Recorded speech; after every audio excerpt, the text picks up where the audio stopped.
Hey, it's Mike from the Life in Attleboro podcast. I want to tell you about a special offer from our sponsor, Confidence Fitness, that just got even better. Their Black Friday deal is underway right now, and it lasts until December 31st. Only for Life in Attleboro members. I've recently told you about their 2-week Jumpstart program for $99. Well, now it's only $59. Here's what you get. 6 small group personal training sessions so you can start building strength and muscle. You'll get their food and mood journal to get you thinking about what foods to eat and how they impact your body and mind. And you'll get an in-body scan to measure your current body composition. If you've been thinking about getting in better shape physically and mentally, now is the time to take action. This $59 investment can be a game changer for you. All you have to do is go to lifeinattleboro.com and you'll see the link right there on the homepage. I'll also include the link in the show notes of this episode. Confidence Fitness is located at 453 South Main Street. Confidence Fitness. Strength for life, strength for sports. And now, on to the show. You are listening to the Life in Attleboro podcast, where we interview the city's most interesting people who are making a positive difference in our community. Hey everyone, I'm the host of the Life in Attleboro podcast, Mike Sullivan. There was an event that changed the history and progression of our great city. The day was May 18th, 1898. Attleboro was actually a town at the time, with trolley service that stretched right down Park Street. Our population was about 7,500 people. It was 1 year after North Attleboro separated from Attleboro, and William McKinley was our president at the time. Today's conversation is with Carleton Legg, a local history expert who takes a deep dive on a devastating fire that changed our city in so many ways, the Great Fire of 1898. Enjoy episode 26 of the Life in Attleboro podcast. All right, joining me now is Carleton Legg. He is the former executive director of the Attleboro Area Industrial Museum, which, by the way, is a great place to go to learn about our city's history. I actually took my children there for the first STEM event that the museum hosted for the summer, and my kids loved every single second of it. It was really fun, so definitely worth visiting if you have not been there yet. Carleton, thank you so much for joining me. How long did you serve as the executive director at the museum, and what drew you to that position in the first place? I was there about 10 years. I started in July 2014, and I had been a school teacher for 40 years. I always had a history interest. I actually taught math and science in elementary school, and then I became a pseudo administrator in my last 7 or 8 years. I knew I didn't want to just stop completely. I needed to decompress a little bit, and I thought I had skills that were applicable, and they needed a new director. The old director was retiring, and I interviewed, and they chose me. That's awesome. First of all, thank you for 40 years of service in the teaching industry. My goodness, that's incredible. I did not know that. Thank you. So to say the least, you're going to be very qualified to talk about the topic that I'm super interested in and that I want to learn more about today. So I'm a history nerd, so I'm super pumped for this. The event is now known as the Great Fire of 1898, right here in downtown Attleboro. First of all, can you just paint a picture for us and describe what Attleboro was like back in 1898 before the fire happened? Being there in person, I can tell you that Attleboro had developed themselves into a jewelry manufacturing mecca. They were once known as the hub of the jewelry world. It started out doing other things, but jewelry became boss, basically. And there were a lot of great things going on in Attleboro at the time. They had a jewelry district, which is where our industrial museum is on Union Street. It was a very bustling investment. There were about 100 jewelry companies. They had about $5 million invested in them.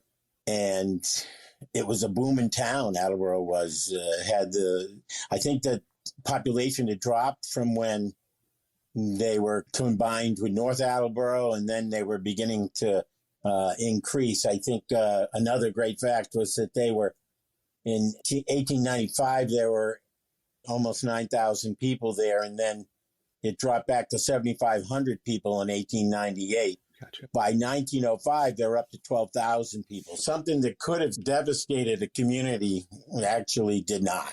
And that's what the Great Fire was. Yeah, no, so I was going to say it certainly was a thriving town for sure. So I want to get to that fateful day that you were just mentioning. I want you to walk us through the day of the fire, and it actually started on a windy night shortly after midnight. Can you run us through what that looked like? Yeah, exactly. In terms, you got it right. It was hurricane force winds, according to the Boston Globe, in the account that they made. And it was about midnight, maybe thereabouts. Two accounts of the starting. One was the night watchman, and he from the, I think, Bates and Bacon building, and he just did his rounds, and the whole jewelry group there employed 4 night watchmen to keep the money secure and also to make sure the buildings were secure. And this gentleman sat down for lunch at 12:30, and he heard an explosion and looked up and saw the northern corner of the building engulfed in flames. Now, another very interesting account was that these 2 women who lived in Attleboro were coming back from a play in Providence, and they were sisters, and they had taken the train into Providence for a play. And they got off right around midnight and started walking home. I haven't quite figured out where the house was. Mm-hmm. The Coughlin sisters, Annie and Nellie. Annie was a bookkeeper for the Sims Company in the city. And according to the account, I think from, again, the Chronicle and the Providence Journal, they saw the fire begin around 12:15, 12:20. So it pretty much was the same time that the watchmen saw them too. And it was an incredible, fast-moving fire. The fire alarm system was a Gamewell system, and that was a state-of-the-art system with alarms, and they had put it in because of the close proximity of all the buildings there, the jewelry buildings. The watchman hit the alarm, and it didn't go off initially. So he did it again real quickly, and it did. And by the time the force at Attleboro had a pretty complete fire department at the time, but there was a couple things that prevented them from fighting the fire with efficiency. They were redoing their water pipe system. They were old tin lined with cement, and they leaked terribly. Yeah. So they were putting in cast iron. And so they had just finished, good fortune, the business district there, the jewelry district of Union Street and Mill Street and those areas. And so they were able to utilize that. They had never tested it. They had no clue it was going to work or not, basically. The fire engulfed all the Bates and Bacon building and the jewelry companies out there. W.J. Luther was the water supervisor at the time, and he had an integral part because he realized that the gates or the valves they had weren't open. They had shut them down while they were working on it. Wow. So as the firemen were losing the battle, he ran out and decided that he would see if he could get into where the gates were, and was able to do it. Burned himself pretty badly, but opened the gates and helped the firemen basically fight the fire a whole lot better. Wow. It was a mutual aid situation, too, where they called every place they could to come help out. So they called North Attleboro. They called Pawtucket, Taunton, Providence. Now, North Attleboro, according to, and the research I'm citing was done by Dr. Carleton Goldstein, and she did a special project for the museum in 2008. They got a grant from the Historical Humanities Society of Mass, and she did this extensive research. Wow. And she found out that basically the mutual aid was called, and they used the phone, but because everything was horse-drawn, there was no motorization of anything until 1905, 1910. Yeah. They had to load equipment on trains to get them there. Attleboro got there. Attleboro was there with everybody they had real quick. Yeah. North Attleboro came in around 1:30 in the morning. Pawtucket showed up around 2 a.m. They both used the surface roads to get there. Taunton and Providence loaded all their equipment on the train, and by the time they got there, it was like the fire was done. Wow. They left the equipment on the train. They backed up the firemen, and North Attleboro acted as backup to prevent it from spreading further down Union Street in that area. But it was a incredibly fast-moving fire because of the wind. Mm-hmm. And the wind, like I said, was like gale force winds. And so from 12:30 to 2:30, everything was in ruins. Wow. There was just rubble. And some of the photos we have at the museum just make it look like there was a bomb. It was like World War I, World War II. Yeah. It was just incredibly devastating. Nobody lost their life. Good. There was one gentleman, I think, had a heart attack because he was just so shocked with the conflagration of fire. Yeah. And I guess you could see this fire from miles away, Providence and points east and west and north. It was just amazing. That is crazy. So the Bates and Bacon building, that was currently where the train station is now. Is that right? Just about there, okay. Yeah. Wow. And it stopped at the railroad tracks.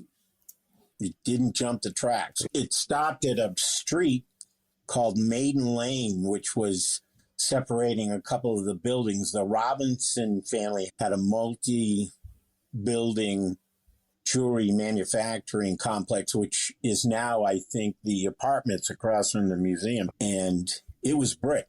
Yeah. The wind changed direction and probably saved that whole area there. Wow. But in 2 hours, everything was gone. That's crazy.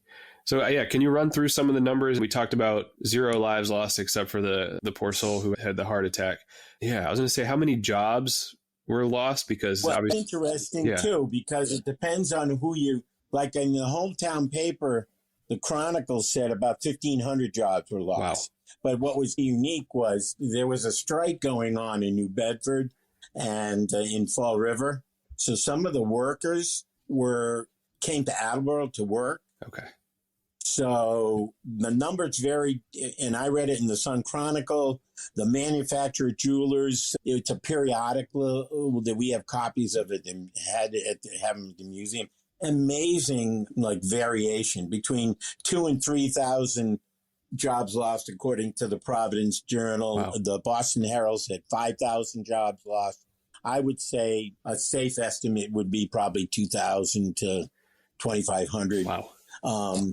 The fire department, Attleboro had a pretty extensive fire department at the time. They had two firehouses, and they were basically manned with a hook and ladder and a hose company. Okay. If you were at the museum, you saw we have a pump truck there that was made by the Jeffers Company in Pawtucket, Rhode Island. Yeah.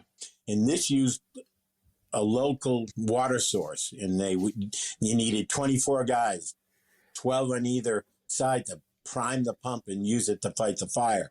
That was out of commission by the time this happened. Wow. They were using hydrants and standpipes and fire pipes and things at this time. And there were about, I want to say, 40 paid fire people, with about 15 volunteers or substitutes.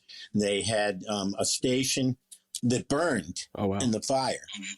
And it was at the corner of Dunham Street and Union Street, and it got torched. I think it got a lot of business owners and community members thinking about, what are we going to do if this hits where we are, like it did? And it caused a lot of them to think again about, what are we going to do with this stuff? How are we going to handle this stuff? It was a devastating, it could have devastated the whole community. It did not, because the owners, for the most part, all had insurance. It wasn't 100%. It runs like 40% of what their inventory was, but it was $750,000 worth of damage. Wow.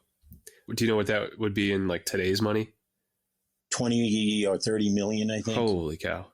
Wow. It's just, it boggles the mind. And I think one of the one of the best things I read about it was that everybody left the job. There was nobody in these places except for the watch. It wasn't like they would run 24/7 if they had to, if it was a season to get their like fall line out or that kind of thing. But they were home. So at 6 o'clock in the morning, everybody showed up with their lunch pails and they just viewed this devastation. Basically, we have a couple of pictures from the museum that just shows gears and pulleys and wheels and things like that were left over from most of the buildings were wood. They were 2 or 3 stories high, maybe 4 stories high. They say, again, there was never a definitive cause of the fire. The Bates and Bacon building, there were like 4 or 5 companies that shared that building. One of the companies made jewelry boxes, and they were heavily lacquered. And there was speculation that the chemicals in the lacquer and the tanks of that and the chemicals they used to do the jewelry manufacturing and wooden floors over 20 years of manufacturing, it was primed for a fire. Yeah. So I know the city learned a lot of lessons from the fire and devastation, came out stronger, like you said, as a result. Can you describe any of those positive changes that came from this devastating? What's interesting, I think they realized they needed building codes, especially for the industrial areas. And a big difference between jewelry manufacturing and textiles, which there were 7 or 8 textile companies, mills in Attleboro, was that the textile companies would have a fire break, which was brick. So it would be built to contain a fire if it happened. And the textile companies were very large stock optioned companies. So they were able to afford to build like that. Mm-hmm. The jewelry companies were mostly partnerships. So they didn't have this, it was them and only them that worked on it. So they went with wood. And probably, I think, within a year after the fire, they were talking about building codes and bricks. And the museum building was an old refinery. And because it was right in the center of the jewelry manufacturing district, they'd send their scraps there and they'd be refined out to gold and silver and copper and the like. And that was built in brick. Wow. So I think some people took it as an omen, do your buildings in brick. Although the Makepeace Company, which was a jewelry company, and they built on a corner of Dunham and Pine Street, went with wood. Oh, wow. And it was a 4-story wood, lots of glass, lots of windows. And right now, I think that it's an apartment houses. A lot of the older buildings, mill buildings, have been refurbished and revitalized as apartments. Very cool. But I think that was, for all the devastation it took, I think in 1905, there was a national building code that was enacted.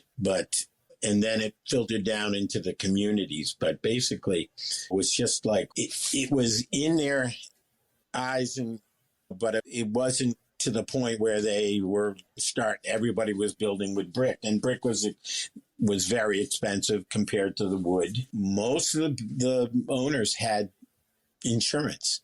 They had these fireproof vaults, 3 stories high with brick and insulation, and because of the timbers that fell on these, they sprung the doors and they lost what was in there. Oh, no. So a lot of the plans, any money that might have been in there, what they did is they refined all the rubble to make sure that they didn't lose the gold and silver and the precious metals. Wow. It had to be a shock to all these workers who came. And the workers lost an incredible amount of tools.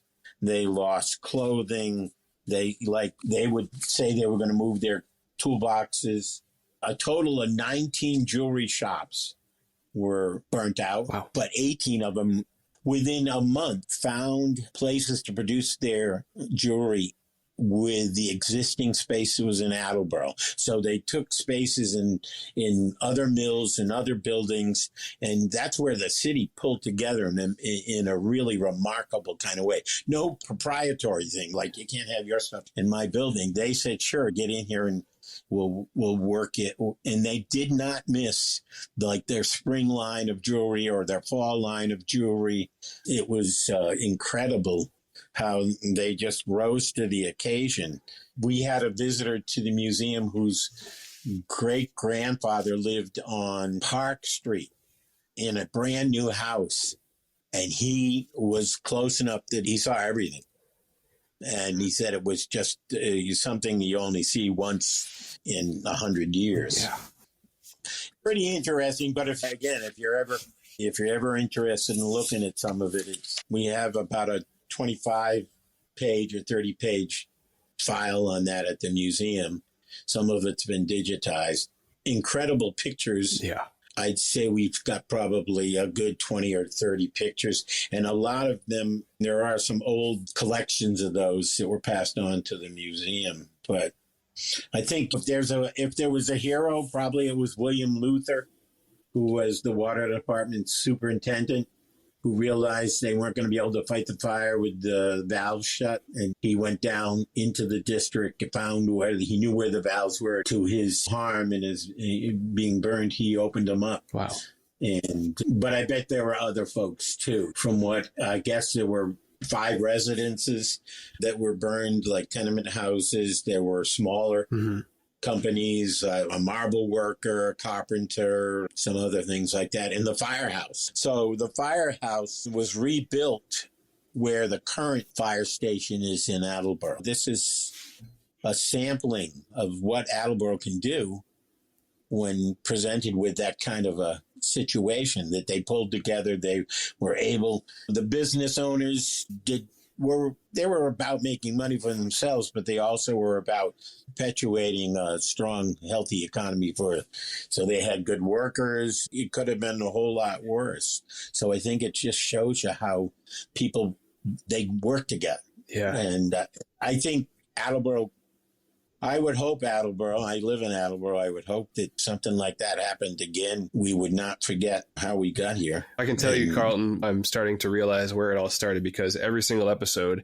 is a story of community coming together, and it started probably well before 1898, but just another shining example of the great city, the town back then, but now the great city that we all live in. So Carleton Legg, former executive director of the Attleboro Area Industrial Museum, thank you so much for teaching me all about this topic and sharing your time and expertise with us. My pleasure. Glad to do it anytime. What great insight and perspective from Carleton Legg. He certainly knows our city's history. If you'd like to read more about the fire and other significant events about Attleboro, I'll post a link to the Attleboro Area Industrial Museum, where Carleton was once the executive director. Hey, I want to tell you about our new sponsor, Hoban Accounting Services. If you're a small business owner, you know how much of a hassle it can be to keep track of every penny earned and every penny spent. But thankfully, Hoban Accounting Services is on a mission to heal your headaches and fizzle your frustration when it comes to crunching those pesky numbers. Hoban Accounting Services has helped local businesses for more than 7 years. That's when Nicole Hoban, a proud mother of twin girls, launched her business. She's a QuickBooks Pro advisor with tons of awards to her name. If you mention the Life in Attleboro podcast, you'll get 10% off for your first 6 months. If you'd like to support a small business owner in our city, just tap the link in the show notes of this episode and Nicole will be in touch. Hoban Accounting Services. A great bookkeeper should be an asset, not an expense. More than 600 people have signed up for the Life in Attleboro email list. Are you one of them? If not, you're missing out on exclusive benefits, including early access to every new podcast episode, special savings at Attleboro restaurants and businesses, behind-the-scenes videos and insight, and you'll stay in the know about cool events in our great city. Just go to lifeinattleboro.com and you'll see the sign-up display right there on the homepage. And if you know someone who would make a great guest on our podcast, please shoot us an email at lifeinattleboro@gmail.com. That's it for today. Life in Attleboro is a great thing. Support our community, promote positivity, and make a stranger smile. Have a great day, and we'll see you in the next episode of the Life in Attleboro podcast.